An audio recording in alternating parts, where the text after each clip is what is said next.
When I stood before Jesus, I discovered that the sin I thought was completely harmless was actually the one sending millions of Christians to hell.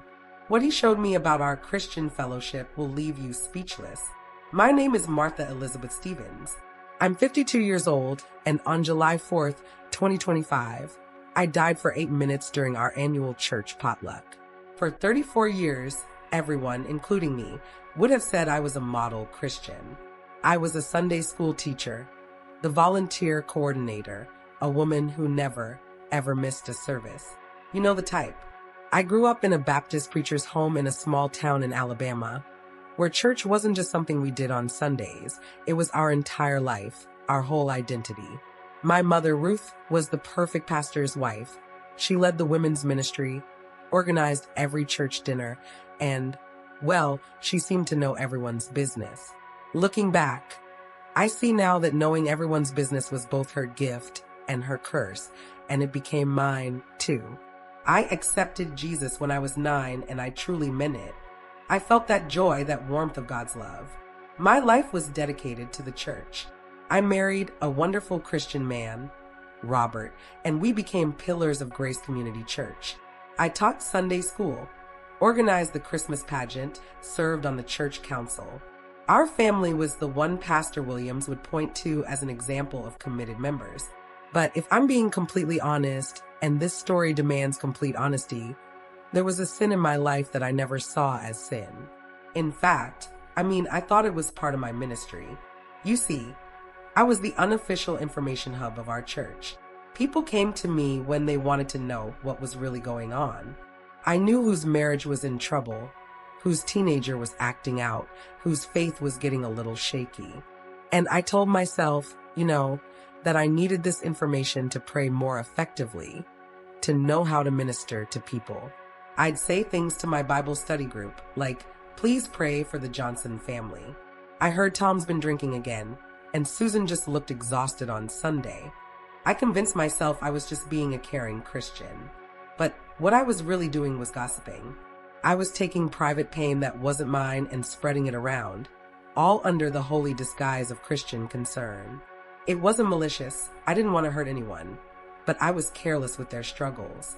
The problem was, this behavior was so normal in our church culture, so wrapped in Christian language, that nobody, not even me, saw it for what it was. We called it sharing prayer requests. Jesus was about to show me what it really was. That 4th of July potluck was a huge success. 200 people, kids running around, just a joyful day. We gathered in the sanctuary for the service, and Pastor Williams was preaching about freedom in Christ. That's when I saw Lisa Morrison, a young mom, sitting alone with her 3 kids. Her husband wasn't there, and she looked so stressed out. Without even thinking, I leaned over to my friend Carol and whispered, something's definitely wrong with the Morrisons. Mark never misses church, and look how worn out she is. I wonder if they're having marriage problems. Our whispering continued, speculating, sharing our concerns. And it was right in the middle of that conversation, gossiping about a struggling family during a worship service, that I felt the first sharp pain in my chest. It wasn't heartburn. The pain exploded down my left arm and into my jaw. I tried to get my husband's attention, but I couldn't even speak. The last thing I remember was slumping forward in the pew as the pastor read from Galatians about the freedom Christ gives us. Then, everything went dark. I had collapsed right there in church. For 8 minutes, I was clinically dead. But those 8 minutes on the church floor weren't the end. When I left my body, I found myself standing in a place of the most indescribable beauty and light. It wasn't a harsh, blinding light. It was a warm, living light that seemed to pulse with pure love and absolute truth. All the pain was gone. I felt completely peaceful, more awake and alive than I had ever been in my entire life. And that's when I saw him. Jesus was standing right in front of me, and he was magnificent, nothing like the paintings I'd seen my whole life. He radiated a pure holiness and a divine authority that just completely brought me to my knees. When he looked at me, I felt 2 things at once. I was completely wrapped in a perfect love, but at the same time, every single pretense, every excuse I'd ever hidden behind was stripped away. Martha, he said, and hearing my name from his lips felt like coming home to a place I'd always longed for but never knew existed. Lord, I whispered, finally, truly understanding what that word meant. I expected comfort, maybe a well done, good and faithful servant. But instead, he asked me a question that pierced my soul like a sword. Martha, do you know why so many who call themselves mine still lose their way? Before I could even try to answer, the beautiful space around us completely transformed. Suddenly, I was looking down at what looked like an enormous congregation. I mean, thousands upon thousands of people who were so clearly Christians. They were all there, singing worship songs, raising their hands, carrying Bibles, wearing crosses, doing all the Christian things. From far away, it looked like a beautiful, moving picture of the global church in action. But then Jesus directed my attention closer, and my heart just sank. I saw something that absolutely horrified me. Every single person in that massive crowd, every worshiping, singing Christian, was bound by chains. They weren't physical chains of metal, but spiritual chains that wrapped around their mouths, their necks, and their hearts. Look closer, Jesus said gently. As I focused on the individuals, I could see what the chains were made of. My blood ran cold. The chains weren't made of iron or steel. They were made of words.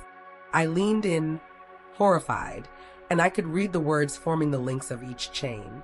Asterisk gossip, slander, criticism, judgment, rumors, harsh words, cruel jokes. Asterisk every careless, cutting, or innocently shared word was another link, making the chains heavier and tighter with every syllable spoken. But the most shocking part was that these Christians, didn't even seem to realize they were bound. They just kept on with their worship, their service, their church activities, completely oblivious to the spiritual prison their own words had created for them. This is the sin of the tongue, Jesus explained, and his voice was filled with such sorrow and urgency. Careless speech, gossip, slander, criticism. They think it's small, harmless, even innocent. But it destroys love, divides my people, and sends millions into bitterness and unbelief. He then showed me specific scenes. I watched a woman in a Bible study share a prayer request about her neighbor's marriage problems, but she gave details that were not hers to share. With every word, another link was forged in the chain around her mouth. I saw a man in a church business meeting criticizing the pastor's sermon, undermining his authority with carefully phrased concerns. The chains around him grew thicker. I watched teenagers in youth group making fun of a classmate, disguising their cruelty as just a joke. The spiritual chains wrapped tighter around their young hearts with every single laugh. Most heartbreaking of all, I saw the real world damage. I watched marriages get destroyed by rumors that spread through congregations like wildfire. I saw faithful church members just walk away from God entirely because they couldn't stand the constant judgment and criticism from the very people who were supposed to be encouraging them. Look at yourself, Martha, Jesus said. And suddenly, I was watching my own life. I saw myself at that potluck, whispering to Carol about Lisa Morrison. And then Jesus showed me the truth. Lisa's husband, Mark, wasn't absent because of marriage problems. He was deployed overseas with the National Guard, a fact she had asked the church to keep private for security reasons. She was exhausted and stressed because she was raising 3 small children all by herself while sick with worry about her husband's safety in a combat zone. I watched in absolute horror as my careless speculation, my concerned whispers, spread through the church in the weeks that followed. It added to Lisa's incredible burden and made her feel even more isolated and judged by her church family. This, Jesus said sadly, is why she stopped coming to church. The place that should have been her refuge became another source of pain because of careless words. I was weeping now, just completely broken by the damage I had caused without ever meaning to hurt anyone. Lord, I didn't know, I cried. I really thought I was helping. I thought I was being a caring Christian. The heart is desperately wicked, he replied gently, but with a firmness that left no room for excuses. You convinced yourself that your curiosity was compassion, that your gossip was concern, and that your judgment was discernment. But the tongue is a fire, Martha, and you have been setting blazes throughout my church. He wasn't finished. He showed me the spiritual realm that operated behind the scenes of gossip and slander. I saw demons, actual evil spirits, gathered around every single conversation where Christians spoke carelessly about each other. These demonic beings were feeding on the division, the hurt feelings, and the broken relationships. I watched them whisper suggestions into people's ears. Did you hear what she said about you? You should tell someone else. You have a right to defend yourself. The enemy was using the Christians' own words to destroy the very unity that Jesus prayed for in John 17. The church wasn't being weakened by outside persecution, but by a slow, steady poisoning from within, spread by tongues that were supposed to be praising God. This is why so many lose their way, Jesus said, finally answering his own first question. They come to my church seeking love, acceptance, and truth. Instead, they find judgment, gossip, and cruelty disguised as Christian concern. They see my people behaving no differently than the world, and they conclude that I make no real difference. I thought of all the people over the years who had drifted away from our church, and my own words might have been the very stones that caused them to stumble. What can I do? I asked, my voice choked with desperation. How can I possibly make this right? First, Jesus said, his gaze firm but full of grace, you must truly repent. Not just feel sorry for the consequences, but grieve over the sin itself. Recognize that your careless words have wounded my body and hindered my kingdom. As he spoke, the full weight of my sin crashed down on me. It wasn't just that I had made mistakes. I had been actively damaging the very church I claimed to love. I'm so sorry, I sobbed. I never, ever meant to hurt anyone. I know, he said, and his compassion was overwhelming. And that's why I'm sending you back. Not to condemn you, but to warn them.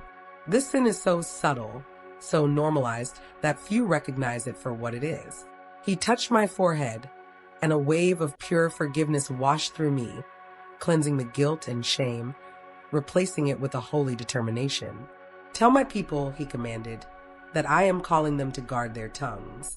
Tell them that love covers a multitude of sins, but gossip exposes them. Tell them their words have the power to build up or to tear down, to heal or to wound. He then showed me one final, beautiful vision. It was the same massive congregation, but now many of the people were free. Their chains were gone. They were speaking words of life, encouraging one another, protecting each other's reputations. The churches were thriving, not because of better programs, but because the atmosphere had changed from judgment to grace. This is what happens when my people use their tongues for blessing instead of cursing, Jesus said. Then I felt a pull, a sensation of being drawn back. His final words echoed in my spirit as I felt myself returning to my body, lying broken in the church aisle. Remember, Martha, every word matters. Choose life,